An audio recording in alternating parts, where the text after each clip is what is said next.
All right, hello and welcome back to my channel. It has been a little while. I've been super busy and I've been moving and I'm in a new place, same couch, different table, new me. Just kidding, same me. So today I made baked ziti because I wanted it. So yeah. It just came out of the oven, so it's probably super hot. Yep, that's gonna be real hot.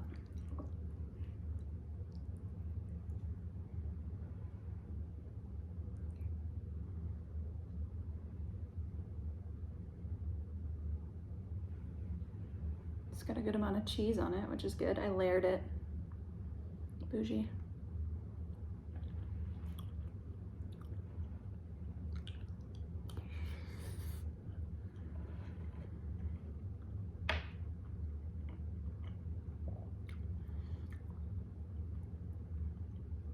And I realized this is more baked rotini because they don't have ziti noodles, but these were the only gluten-free noodles that I had. We all know that I have a sensitive stomach, so. Oh yeah, that's a good one.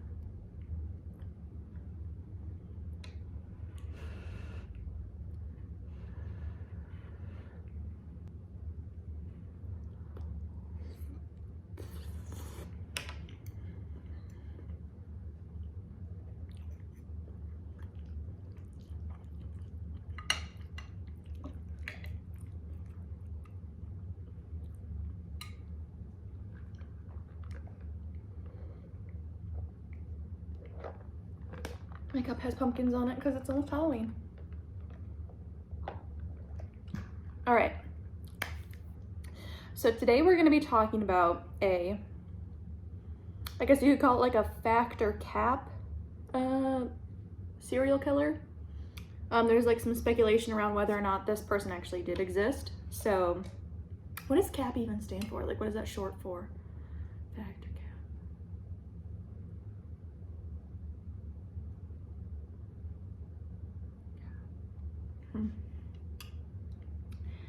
Anyway, her name was Vera Renichi, I think is how you pronounce it. And she was known as the Black Widow serial killer.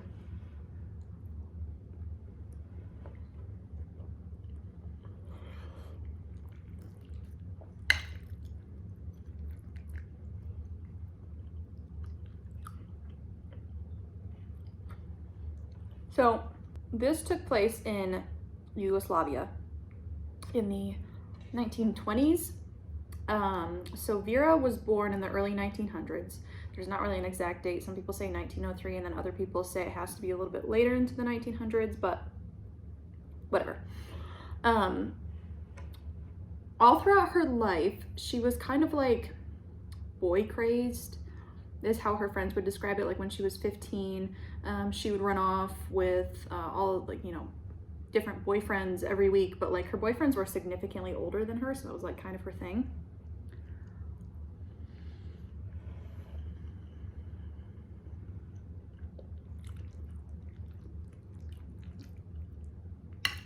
And she was also known like by her peers to be kind of like the jealous type, be a little bit like dramatic in certain situations.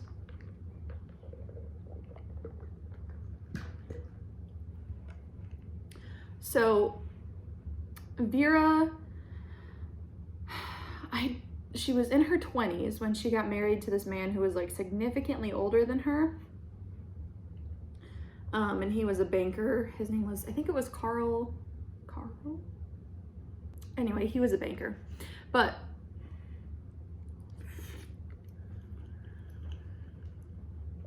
they had a kid together and named him Lorenzo. So married, had a kid, husband works. However, he was working really long hours. And Vera started to kind of grow suspicious that he might be having an affair just because he was working really late. It was never like published in anything that he was or wasn't, but she suspected him of it.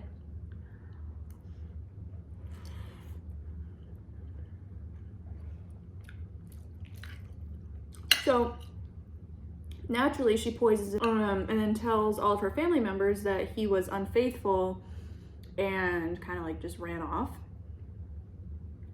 But about a year later, Vera had told, like after, a year she was mourning his death, she had told her friends and family that she had heard that he had been in a car accident and died. And that was her official story.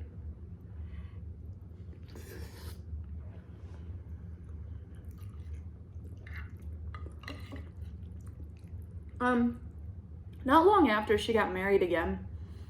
And this guy is the last name Renichi, which is her last name. And he was a little bit younger than the previous marriage, but Vera had suspected him again of being unfaithful and poisoned him.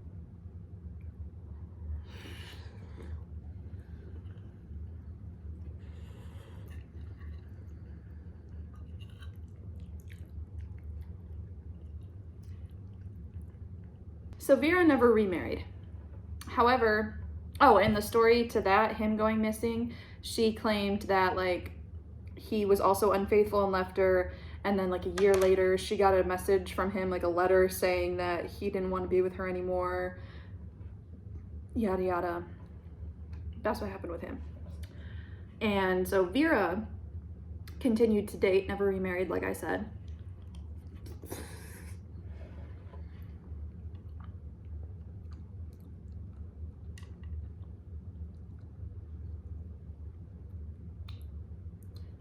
But the people she was dating, whether it had been like for a month, a week, a couple days, they would go missing.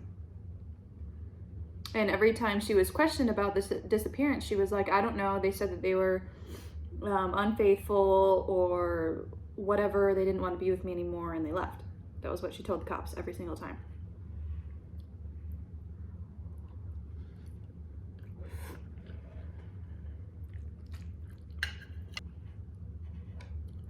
So eventually Vera's son Lorenzo goes missing. Nobody bats an eye at that. Later on down the line, 30-some boyfriends later, she meets this guy who is also a banker. And a lot of those relationships were with already married men. But later on down the line, she meets this banker, and his wife, the banker's wife, suspects that something's going on. So she follows her husband one night and followed him all the way to Vera's house, and then he never returned home that night. So she thought that was kind of weird, and she went to the police and said, hey, can you go check this out? Because my husband went in this house and then he never came out.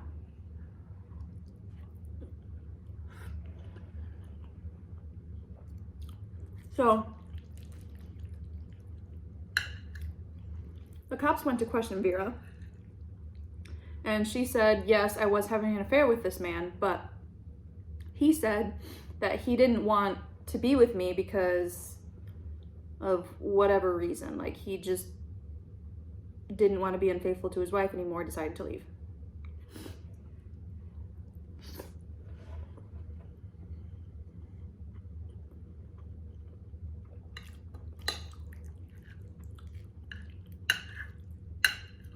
So the cops were like, oh, that sounds legit. And then they left Vera's house and left her alone. But then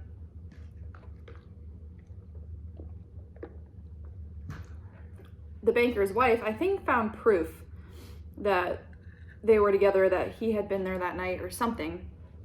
And so they ended up getting a warrant and going back to ask Vera. But then Vera had denied having an affair with this man at all, even though she had already told the police that she did have an affair with him. So they're like, okay, that's a little bit suspicious. They got a search warrant, went to her house.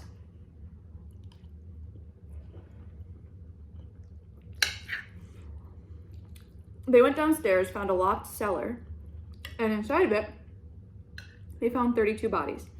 Now, whether or not these bodies were found in coffins or in cans, whatever, every story is different a little bit. But there were 32 bodies, to include her first husband, her second husband, and her son Lorenzo, along with all of the men who had gone missing whilst dating her. And there was also a chair with an empty bottle of champagne and like a church candle lit down there, like looking over all of the coffins. So the police were like, okay, so you killed all these guys, cool.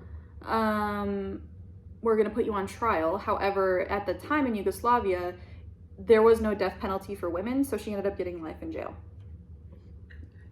Now, whether or not this story is true. So the reason that people say that it's not is because there's actually no proof, no records from that time in Yugoslavia and any other kind of newspaper, even like stateside, that ever claimed there was this woman existing. And there have been people who've done like research into whether or not there was a man by her first husband's name or her second husband's name. You know, sometimes last names get lost in translation, so they tried a couple different last names. Ended up there was nobody by that name ever found in that area during that time period. So they also, all the pictures online are of a different, I think she was like an actress, a Vera, I don't know how to pronounce her last name, but it was another woman named Vera. And all the pictures, when you look up Vera Renichi, is of this woman who is not this actual Vera that this story is about.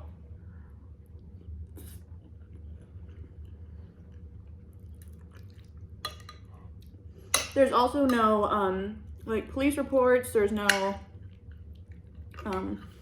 like proof of court or sentencing anywhere. So even though this story was told by kind of some like pretty good sources, I think back in like I don't even know if this was like in the 40s, 50s when this paper was published over somewhere on the East Coast, but a pretty well-respected author, journalist, had researched this and then wrote about it, and the name in the story was a little bit different, but it was still the same person. However, nothing was ever found in like Yugoslavian news or like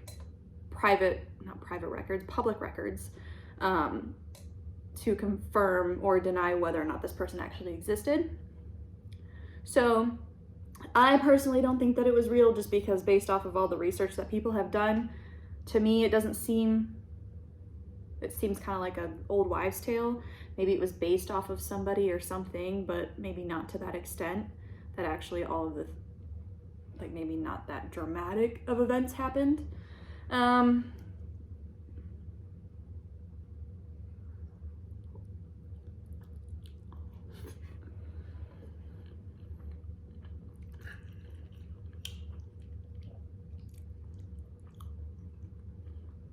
So yeah, she was known as the Black Widow Killer, and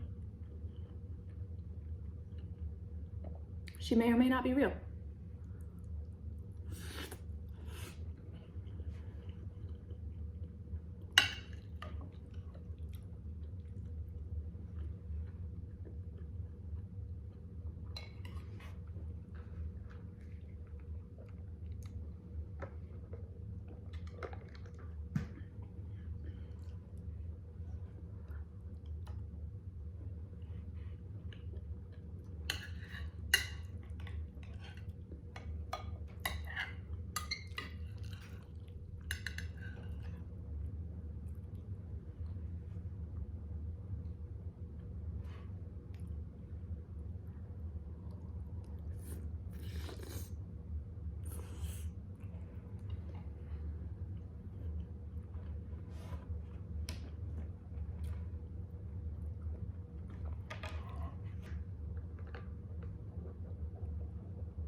All right, that story was a little bit shorter than I thought it would be, and I got full pretty fast, which is surprising because this is the first thing that I ate today, and I was kind of waiting to hope that I could like finish this. But I failed myself, so that's cool. But thank you guys for watching. Please like and subscribe, and check out some of my other videos if you liked this one. Hopefully I'll be uploading a lot more regularly now that I'm settled in, kind of in my new place, you know. But I will see you guys next time. Okay, bye.